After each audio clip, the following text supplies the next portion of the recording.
Welcome to Alternative Dog Moms Podcast. I'm Kimberly Gauthier, the creator of Keep the Tail Wagging. For the past 9 years, I've been blogging about raw feeding, pet wellness, and life as a crazy dog mom.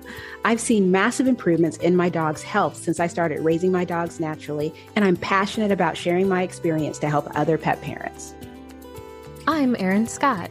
For the past 9 years, I've been researching and learning everything I can about healing cancer, allergies, autoimmune, and mystery illnesses in both my dogs and myself, and I can't wait to share with you everything I've learned on this journey. As the Alternative Dog Moms, we're bringing you all the latest dog health news that we're following and sharing the tips, tricks, and resources we learn along the way. Now, let's get started.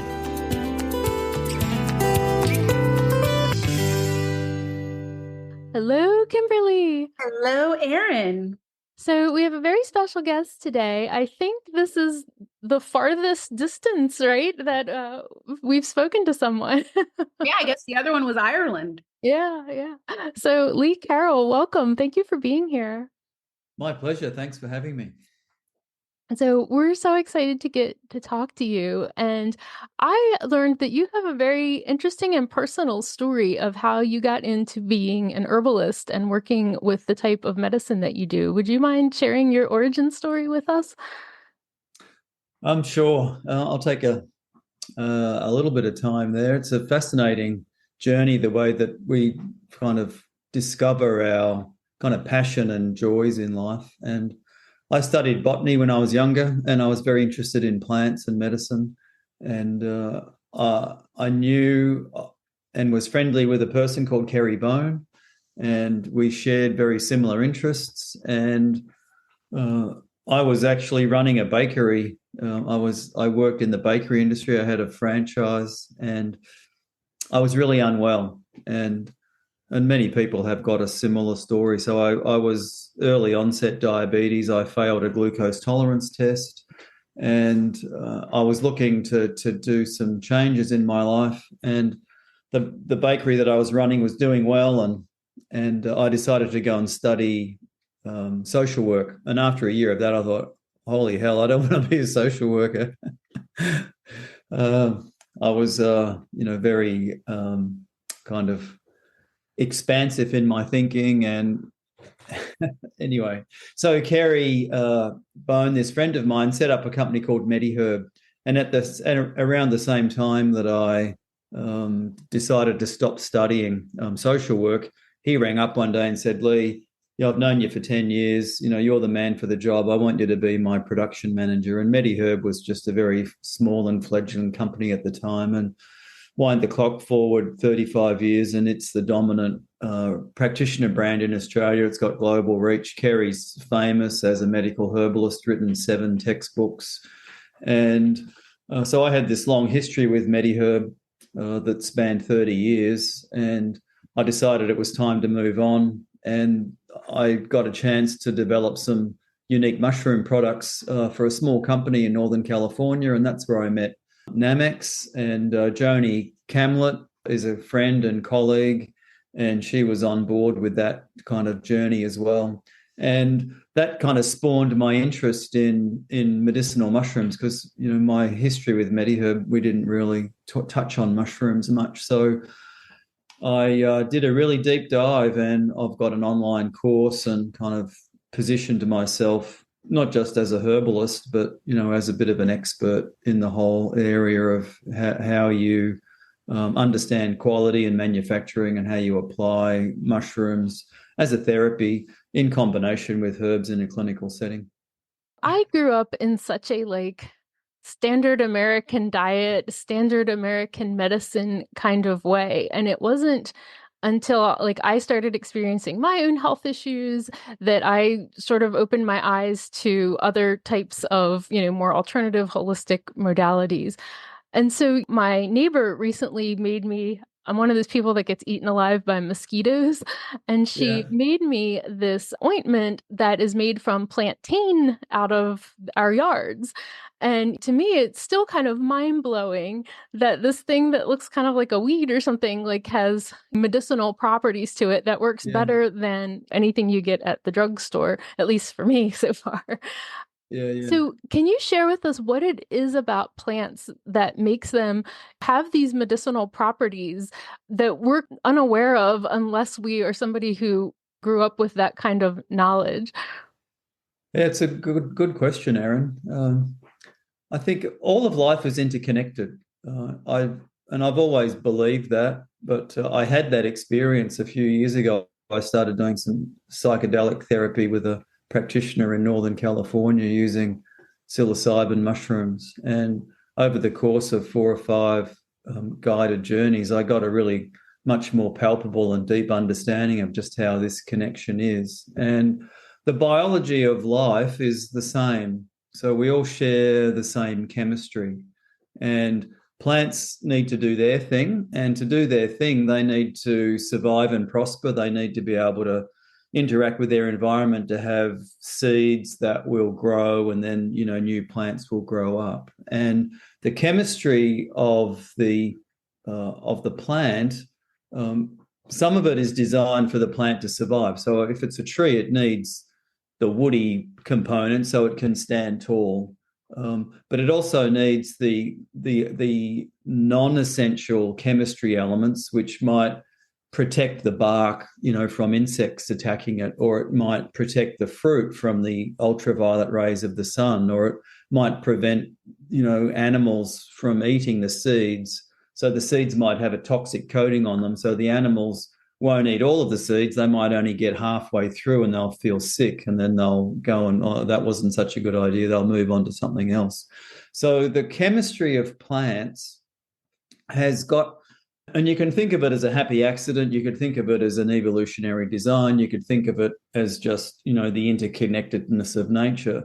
But there are certain intersection points where the chemistry of plants intersects with the chemistry of the animals in beneficial ways. And the essence of a good human diet is to provide not only the building blocks and the materials that allow us to function. So we need protein to drive all of those aspects of our biology. We need sources of energy, glucose, etc. But we also need these non-nutritional phytochemicals, and from the fungal realm, it's mycochemicals. Our body's evolutionarily designed to need that stuff, and we need it based on our kind of genetic heritage, where we come from in the world, the sorts of influences that we kind of evolved consuming. We need those influences on a regular basis to maintain our health. And if we get sick, we can select them appropriately to actually help resolve a condition. So the essence of a good diet is that you're eating foods which are in part food and in part medicine. So, turmeric is a good example. It's a spice which has, very, very significant health properties. So if you have a diet where you eat a lot of turmeric, you get the benefits. And particularly if you cook it with black pepper and coconut milk and fenugreek and other things, you can help enhance the bioavailability of it. But no one's sitting down to eat a bowl full of turmeric powder. It was only ever used as a spice. So if you increase the dose and you convert that powder into an extract that's bioavailable, and fenugreek does that the best, then you can take that pill, and then the chemistry of the curcumin and all of its associated molecules have a natural interaction with the chemistry of our body to help nudge it into, the direction of sort of more optimal health. And there's lots of kind of discussion around the individual pathways and all that sort of stuff. But at the heart of it, we're all connected. The chemistry of plants and mushrooms has a natural interaction with humans, and the art of using that knowledge to help animals and humans has been suppressed because there's a lot of money in selling drugs, and there's not a lot of money in teaching people how to look after themselves. So, this idea that there's a drug for everything is very new.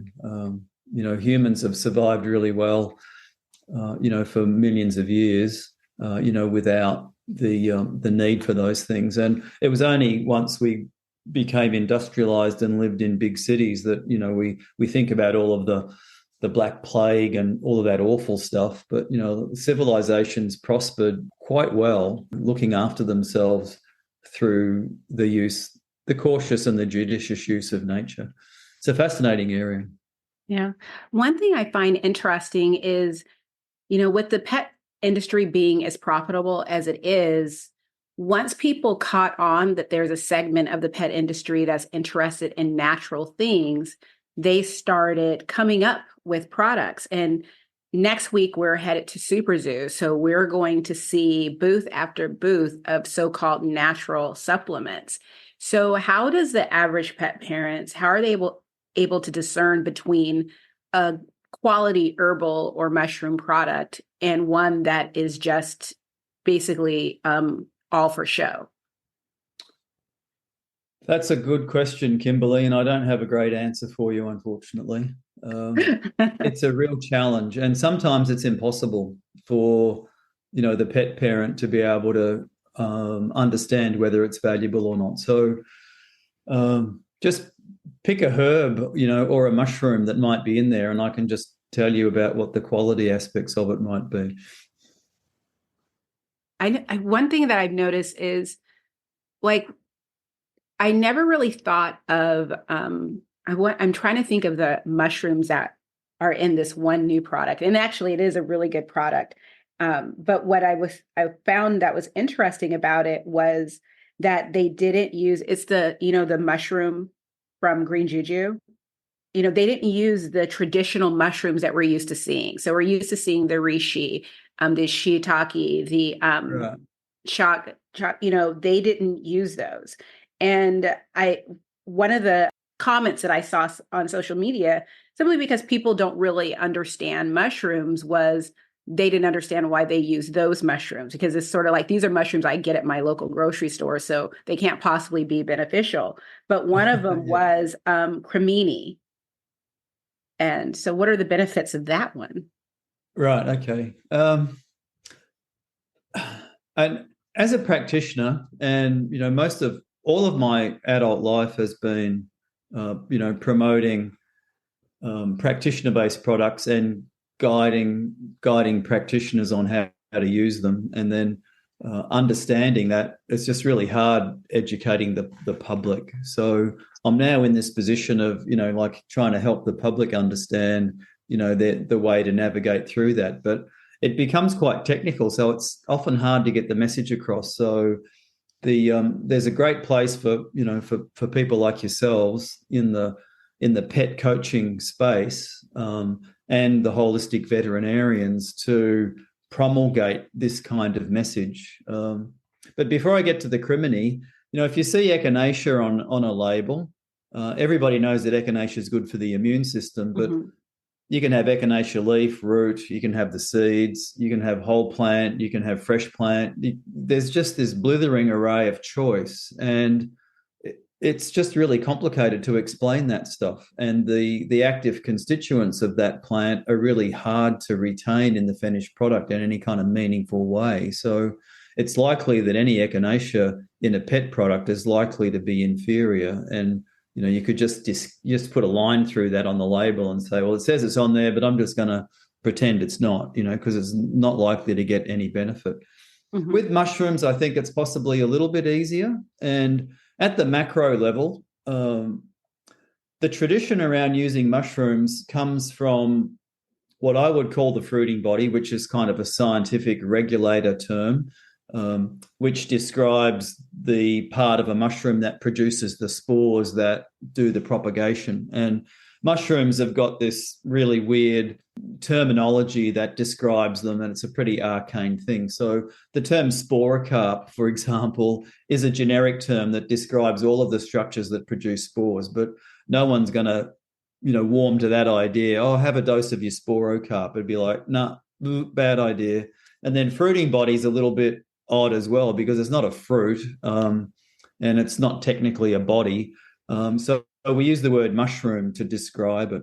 But these organisms are fungal organisms. So anything coming from that fungal realm, it's a fungal fruiting body, or it's fungal mycelium, it's fungal spores. So when we think about a mushroom, there's lots of products out there that don't actually contain the mushroom, and it's the mushroom which has got all of the traditional knowledge. The humans have been using mushrooms as foods and medicine for 48,000 years. The earliest use of penicillin, for example, is 48,000 years ago, where humans were using moldy herbaceous material on tooth abscesses in caves in Spain, and they were eating Schizophyllum commune and the shaggy inkcap and a couple of other mushrooms. So, our history with these things is really long. And mushrooms have got a particular type of chemistry which interacts with the body in that way that I was describing earlier. So there's beta-glucans, there's non-starch alpha-glucans that are prebiotic that play a role immunologically. There's ergothioneine, which is a really important antioxidant that dogs need. There's secondary metabolites in all of these mushrooms. So a lot of the products that are being sold on the market are actually fermented grains or mycelium substrates that don't actually represent the mushroom. And I don't necessarily have a problem with those, because there is some evidence that suggests that there might be some benefits.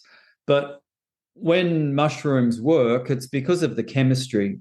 It's not some magic trick. It's not some, like homeopathic thing where you can transfer some energy. So if you're wanting to look at it in a calculated way, you've got to look in there and see, are there beta-glucans? Is there ergothioneine? Is there the secondary metabolites? And so if you see on the label that a mushroom mycelium or myceliated grain, you haven't got the authentic mushroom product.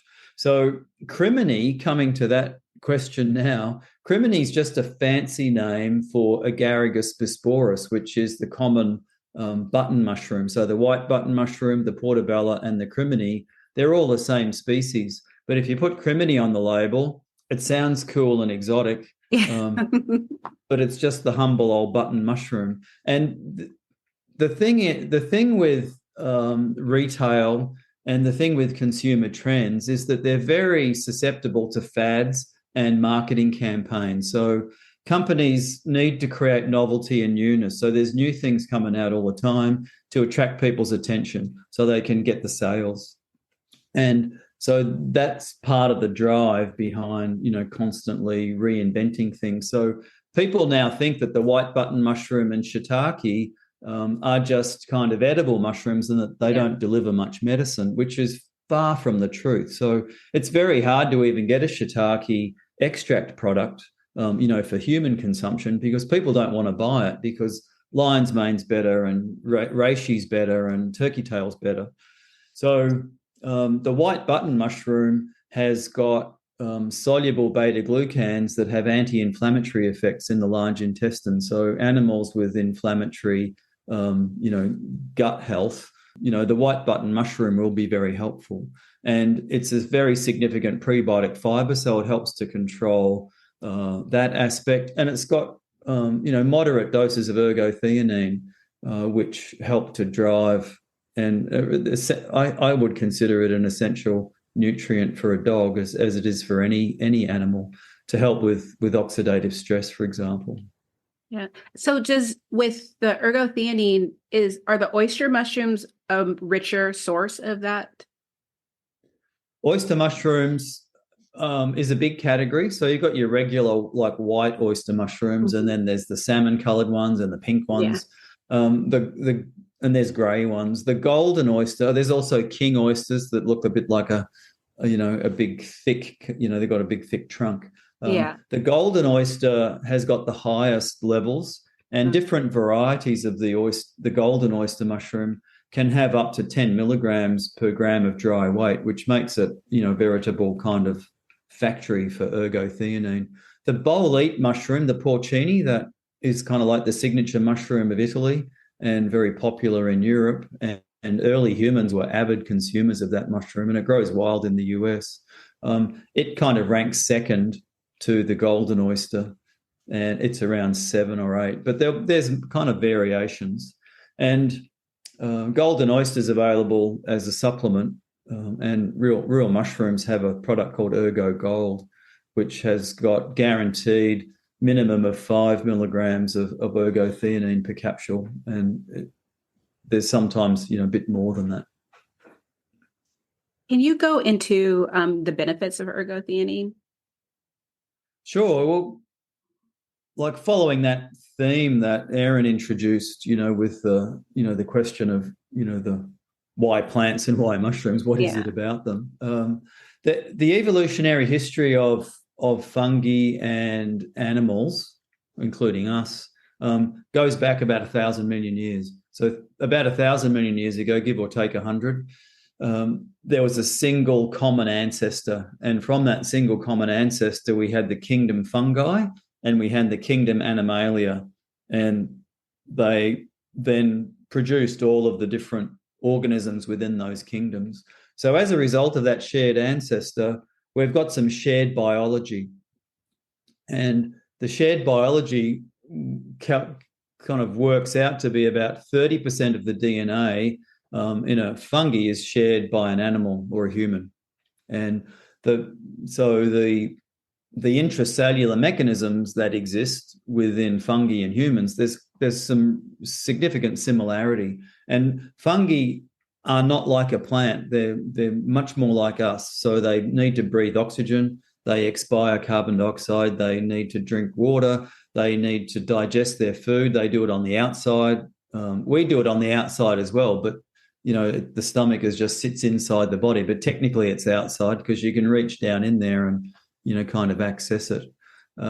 So the similarities, without going into all the details, animals and humans have got cholesterol, which is a really important molecule that every cell needs to be healthy. Mushrooms have got ergosterol, which is almost chemically identical. Unless you're a chemist, you couldn't kind of tell them apart.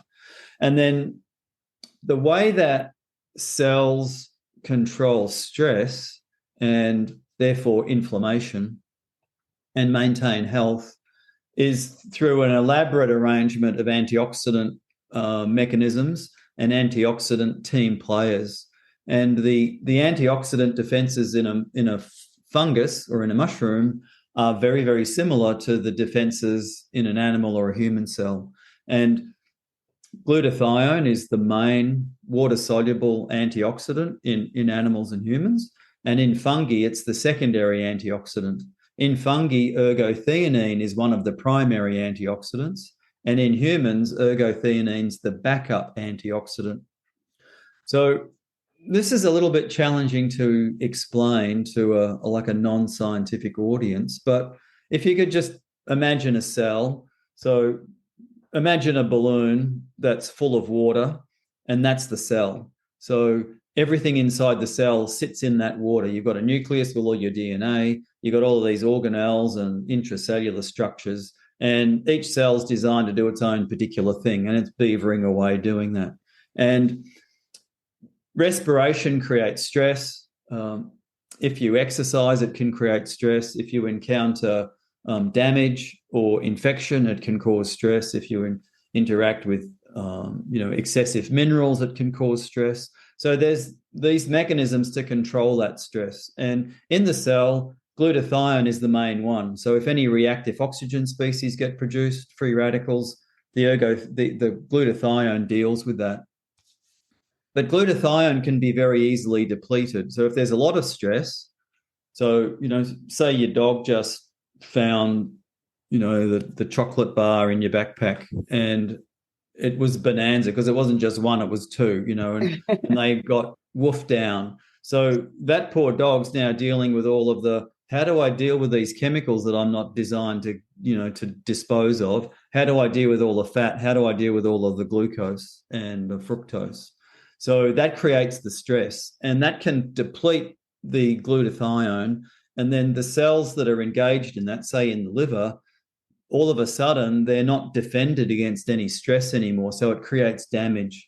And then that can then create inflammation. It can kill off cells. You can get necrosis. It can be the kind of early entry point into disease processes. So ergothioneine sits in the background, and when the cell becomes stressed, it's got this chemical curiosity that when the cell's stressed, the pH changes a little bit, and ergothioneine in that pH change, it gets flicked into its active molecule, and it starts defending the cell while the glutathione can regenerate.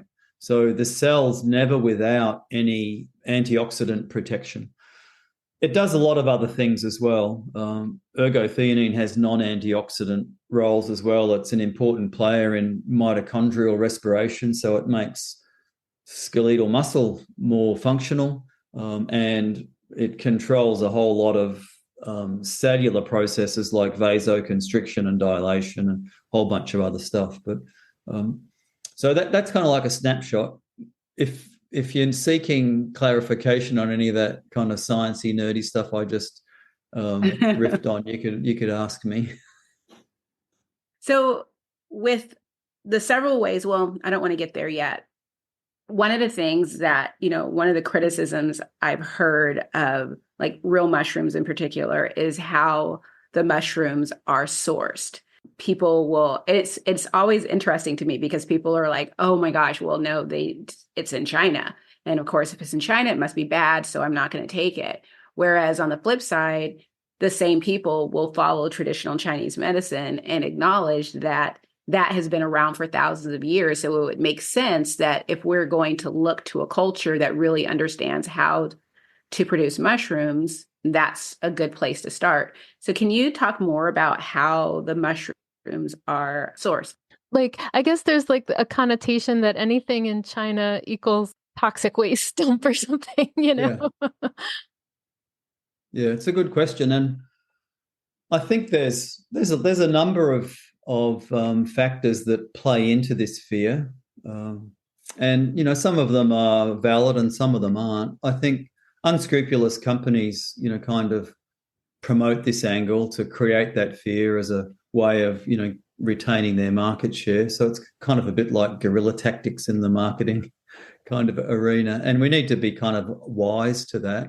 But China's a big place. And if you're going to grow mushrooms, in one of the really polluted cities, in a field, like in the middle of downtown, it's probably a bad idea.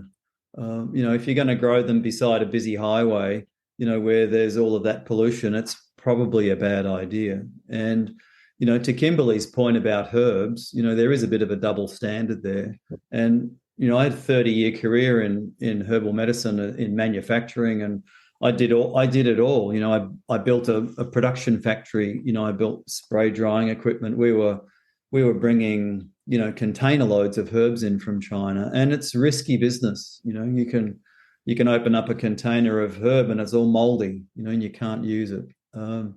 So Real Mushrooms' parent company is Namex, and they've had a long association with growing mushrooms in China that goes back to the late 80s, the early 90s. And not all China is polluted. And there's enormous tracts of land bigger than the US that are still really pristine. And all of the mushrooms are grown in these kind of wilderness or country locations far from any potential pollution. And in many cases, so the shiitake and the reishi, for example, are grown in the same region where the culture comes from. So 1,000 years ago, some really smart practitioners worked out how to cultivate shiitake mushrooms. Cultivating mushrooms is commercializing them, cultivating them is a really tricky thing to do. You've got to understand the biology of the mushroom, how it grows, what temperatures it likes, et cetera, et cetera. The bolete or the porcini mushroom that we just talked about, it's only recently been worked out how to grow it in a commercial way. Previously, it always had to be wildcrafted. So 1,000 years before modern scientists, worked out how to do it with boletes, they worked out how to do it with shiitake. And it was called the soak and strike technique, where they'd soak logs and then they'd belt them vigorously with really big sticks. And Namex grow the mushrooms in that same area where that technique was first developed. So these mushrooms are being grown in their ancestral homelands. They're being grown under conditions which are entirely natural. So the reishi, for example, is grown under shade cloth. So in these wilderness areas, without any electricity, with natural flowing water, with sunlight, with ambient temperatures, reishi need to be protected from the sun. Their natural habitat is to grow in the forest. If there's too much sun or too much wind, it can be bad for them. So shade cloth is used to mimic, the conditions that are naturally occurring. So Namex was the first organisation to implement organic standards for mushroom growing in China, and they've been instrumental in the development of that.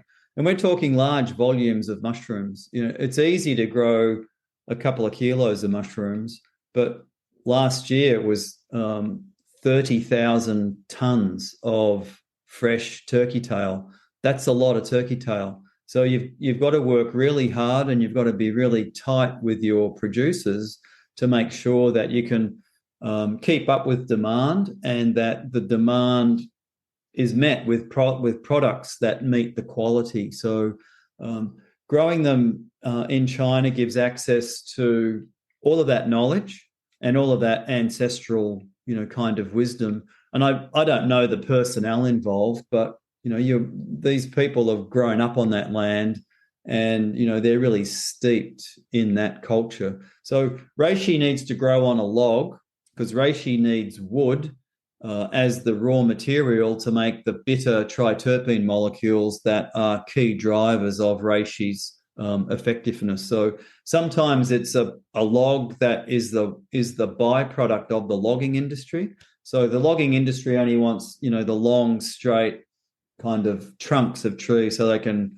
make wood products out of them. So all the branches and uneven shapes and things all get wasted. So that gets collected, and that can be used. And then the sawdust from that wood industry, which is broadleaf trees like maple trees and birch trees, for example, that pure sawdust previously would be a waste, and it would have just been composted or thrown away. So the mushroom industry can now take that and use it to make a kind of an artificial log in that sense. You can just compress the sawdust together, and then that can be used. And the benefit of that is that you've got a uniform shape, you've got a light weight, so that people don't get repetitive strain injuries or back injuries by moving big logs around. And shiitake grows on those kind of manufactured logs. And shiitake needs the wood to produce the appropriate chemistry that's going on. If you grow these mushrooms on brown rice, you don't get the same chemistry. The only mushroom that you can grow on brown rice that still provides the same chemistry is cordyceps. So, the brown rice substrates don't create the same chemistry. You don't get the same therapeutic benefit. So the idea that China is somehow dirty and polluted, that, there's unfair trade practices, Namex and Real Mushrooms comply with fair trade. So there's at least 10 different standards, within that fair trade concept, where you can't rip people off. You've got to pay them appropriate wages. You can't use child labour, all that sort of stuff. Everything about the process that Real Mushrooms and Namex employ is world class in terms of the ethics and the sustainability. So it just mystifies me why these kind of rumours and campaigns and really gossip gets promulgated in the retail world. And we should just be having these honest debates about the quality of the products, and the same can be said about liquids and powders. At the end of the day, it's how clean is the product, how ethically produced is it, how honest is it in terms of the chemistry, which can be linked up to pharmacological actions and clinical trials, and how good are the results that you get, therefore, when you give these, products, to our animals and to us as well. It's ergothioneine. It's, one for you and one for your dog. It's not just your dog only. You've got to look after your health as well. Does that help to put some perspective on it? Yes, it does. So you brought it up, but tinctures and powders, that's what we see. In fact, I have a powder right here. I brought out my ergo bottle. Yeah. I take it daily. But, I've always looked at it when people ask me what they should do. Should they do a tincture or a powder? And I always go by, what works best for you. My issue personally with tinctures, and this isn't across the board, but like, for instance, locally, we have a lot of small business owners who are selling tinctures at the local farmers market, and they use an alcohol extraction. And so it just doesn't taste good. And I know for a fact that my dogs are going to be like, I don't want my dogs running from me every time I pull something down for them. And I don't want to turn them off of their food by trying to hide it in their food. So I prefer a powder because I can just quickly mix it into their food. For me, I can either put it into a smoothie or take a capsule, and it works best for me. But is there one preferred over another, or are they equal? Or, what are your thoughts? Yeah, well, you're sitting in my clinic, doing this interview, and you can see behind me, you can see one row of the liquid bottles that I've got. There's 4 rows. So every patient that I see gets a liquid preparation, and every patient I see gets either tablets or capsules or powders. So I combine them both. So technically, a liquid can be as good as a powder, and a powder as a concentrated or a 1-in-1 extract can be as good as a liquid. So the devil kind of is in the detail. So it comes down to the quality, the dosage, and the compliance, and then the personal preference of the pet parent. So when you make a liquid extract, it's always going to be weaker than the starting material. So let's just use reishi. So, a lot of the products I see with reishi, their ratios, their concentration ratios are 1-in-4, for example. So if you have a reishi mushroom, if you have 1 part mushroom, so it could be a pound or a kilogram, so 1 part mushroom, when you do a liquid extract, you end up with more. So you end up with 2 parts of liquid. So if you extract the reishi, and maybe coffee is a good example for people. We all make coffee, most of us, or we make tea. So the dried tea or the dried coffee has water poured on it, and that water is much greater than the amount of coffee that you use. Yeah, so that makes sense. When you get an espresso, if you get a really short espresso, the coffee amount might equal the liquid amount. So, the coffee is really strong. But if you have a full cup of coffee with water in it, then it's weaker and it's more easy to drink. So it's the same when you make these mushroom extracts.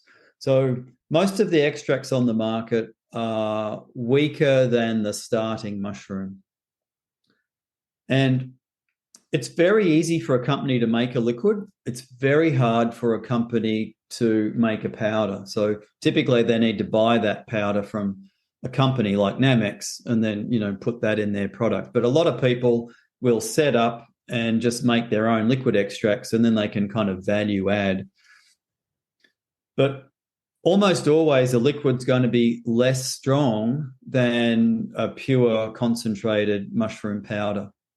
So I did an experiment recently, and I made a 1-in-2. So 1 part turkey tail made 2 parts turkey tail tincture. And I used pure turkey tail extract, and I dissolved it in there, and it was thick and black looking, and it had a consistency like molasses. So many of the products that you see that are liquids are very thin in terms of their viscosity, and they have very mild tastes. and they're translucent, when a good one would be opaque. So to get a good liquid extract or a tincture, many of these mushrooms need to be dual extracted. So you need to do a water extraction and then you need to do an ethanol extraction. Many of these products are just ethanol extracted. And if you only ethanol extract, you don't get all the beta-glucans out. So those pure ethanol products are going to be low in beta-glucans. And I have seen some scary numbers on labels. So if we use reishi as an example, there's soluble beta-glucans that come out, and then there's insoluble ones that get retained in the mushroom. So when you do a liquid extract of reishi, there's only about 0.5% of beta-glucans that are soluble in the mushroom. So if you have a liquid extract that's of just normal strength, then the maximum amount of beta-glucan that you could get in the finished product would be 2 or 3 or 4% beta-glucan. I've seen products that are liquid extracts that are half glycerin and half mushroom that claim 40 or 50%. And they've got that same characteristic. The glycerol makes them a bit thick, but, they're still translucent and they don't have, strong tastes. There's not a method to test beta-glucans in a liquid, so companies that do that can kind of hide behind the technicalities of it.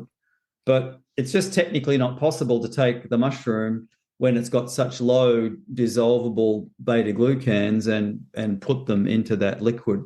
So I think on the balance, there's probably a greater number of good quality dried mushroom extract products in the market compared to the number of good quality liquid extracts in the market.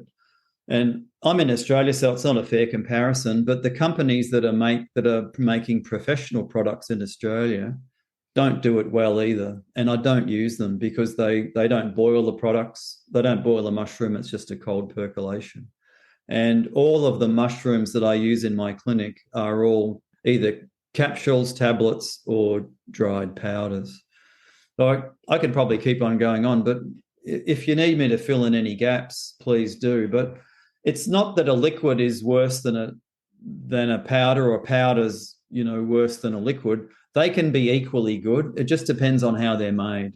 And there's a much greater chance of getting a poor quality liquid than there is a poor quality powder. And then if you're using myceliated grain as the raw material in the liquid, then you've got a whole different category of challenges to face. Does that help? Yes, very much. It's a bit of a controversial area, I guess, but I mean, I'm just looking at it as a herbalist, and as a scientist, without necessarily wanting to promote like real mushrooms. And real mushrooms isn't the only mushroom product that I use in my clinic, but I think that they're excellent products, at really affordable prices. No, that's very helpful. My question is, we touched on, you'd mentioned turkey tail, and there's been a lot of recent research that shows the benefits of turkey tail for dogs with hemangiosarcoma. And then, so I'm actually a breast cancer survivor, and I worked with a naturopathic oncologist in addition to my more conventional treatment. And so one of the many things that I was doing was maitake as part of my treatment as a liquid extract, actually. And so do all mushrooms have benefits for cancer? And what is it in the mushroom, thinking if we share DNA with them, or, do mushrooms get cancer and they make these compounds that fight against it? Or what is the benefit of that to the mushroom, of these cancer fighting compounds?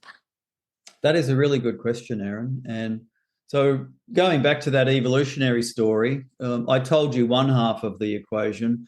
The other half of the equation is that because we have this common ancestor, fungi and animals have always been in a battle. So, the animals want to eat the fungi and the fungi want to eat the animals. And the fungi are really good at getting into things and, causing havoc. So the animals developed detectors to detect the presence of a pathogenic fungi so that they could have their immune system heightened and activated to prevent the fungus from gaining entry and causing distress, in the animal. And these detectors, they're receptors, but detector is like a really useful term to use. These have been observed that go back about 400 million years ago. So over the last 400 million years, the evolutionary process has kind of reached a pinnacle in animals, like dogs and horses and cats and humans, to be very, very highly defensive against fungal attack. So whenever we encounter the signature moves, of a fungus, and the outside of a fungus is coated with beta glucans, alpha glucans, a number of other molecules, and those molecules protect the fungus against the environment, and they protect it against attack from the other fungi and bacteria that want to attack the fungus. So in animals and humans, fungal diseases are really quite rare, and it's only immunocompromised animals and humans, or really unwell animals or humans, that get these fungal diseases. Apart from, I don't know if dogs get dandruff, but human dandruff is a fungal disease, and we get toenail fungus and we get jock itch. They're kind of like the obvious ones, and candida is a type of fungus as well. So when we consume a functional mushroom or an edible mushroom, I call them a medicinal mushroom, they've got the same types of chemistry on the outsides of their cell walls that the pathogenic fungi do. But unlike a pathogenic fungi, the medicinal mushroom is not going to become the cordyceps in The Last of Us and start, devouring your body. It just doesn't have that, that capacity to do that. But the beta glucans particularly trigger those detectors that I mentioned earlier.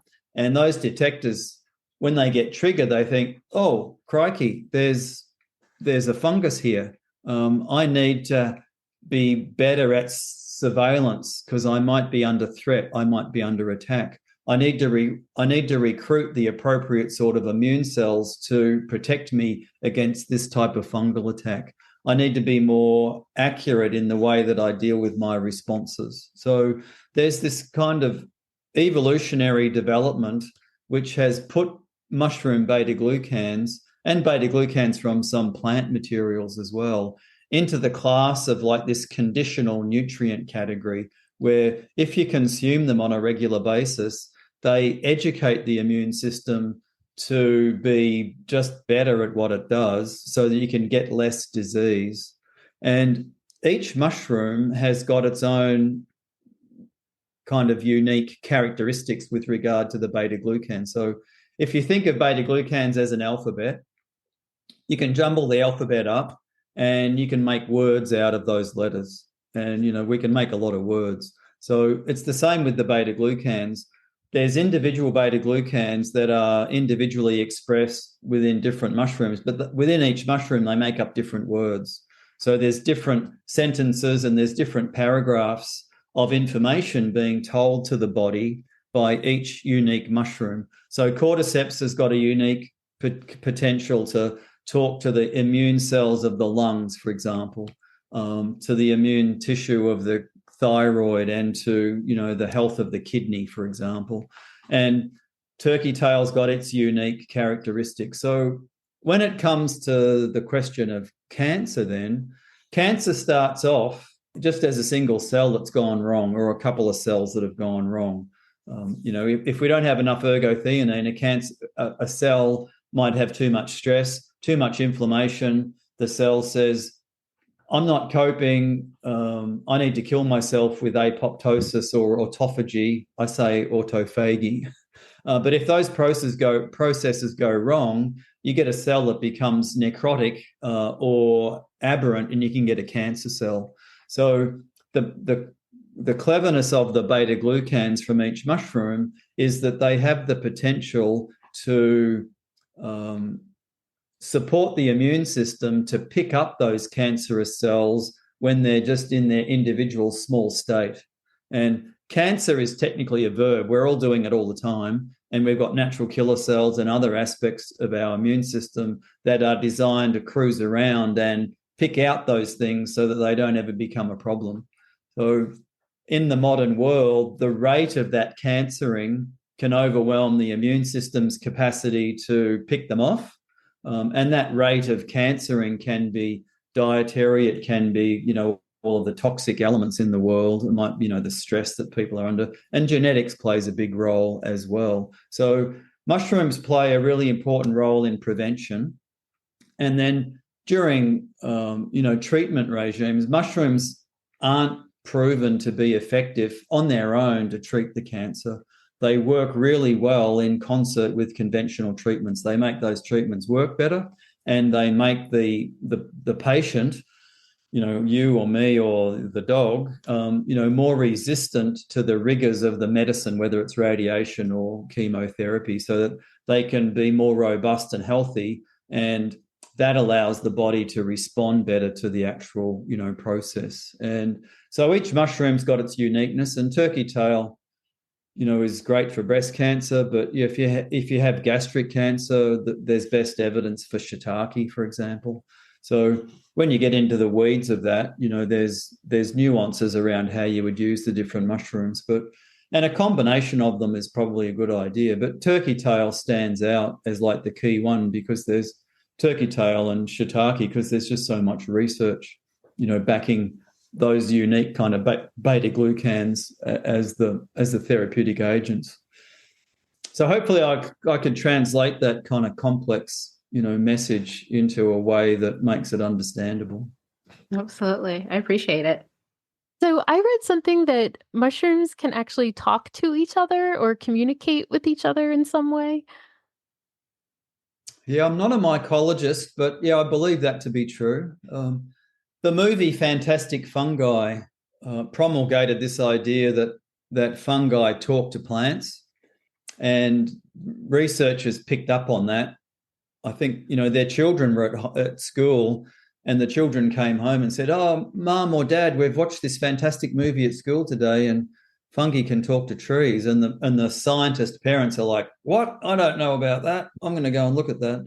So research has been done, and that kind of pushed the envelope. It was just a hypothesis, and it isn't actually as accurately portrayed in that movie. But I think without fungi, we wouldn't have any plants. There's a definite mycorrhizal, so fungi and root kind of interaction in the soil, where fungi provide nutrients to plants and trees that they can't develop themselves, and the fungi gets nutrients from the trees that they can't produce themselves. So there's this kind of symbiotic relationship that goes on.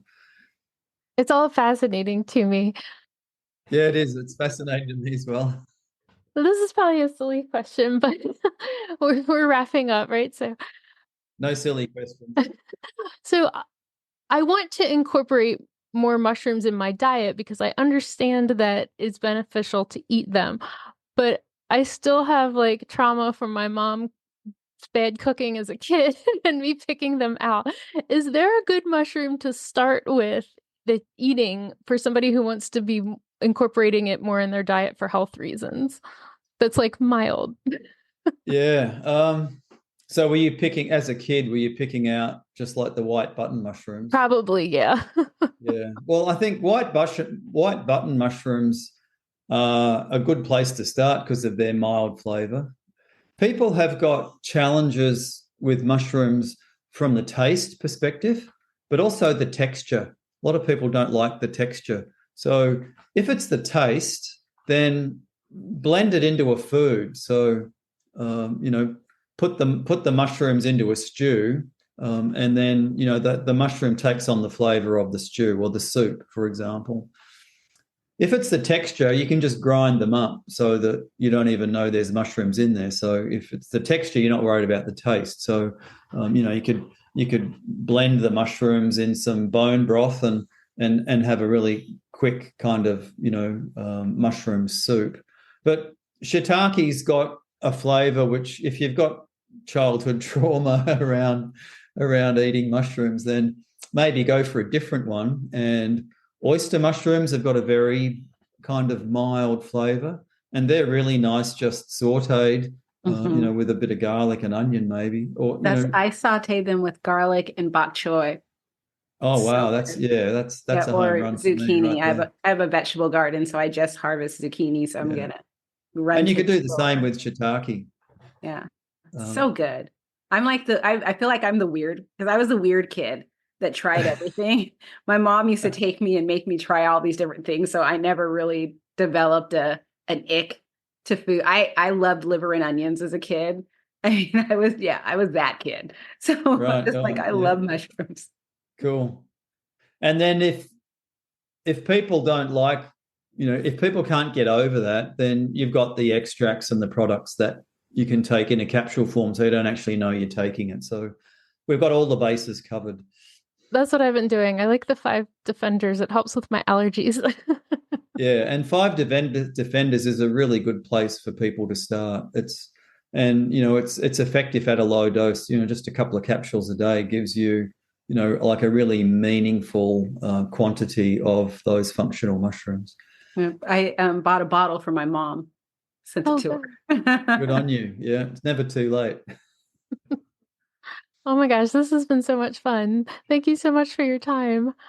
My pleasure, Erin and Kimberly. It's great. I've had a terrific time. Hope I haven't been too verbose for you and given you too long answers. Yeah, it's perfect because our audience we want to know all the details. We want to know how this works, Cool.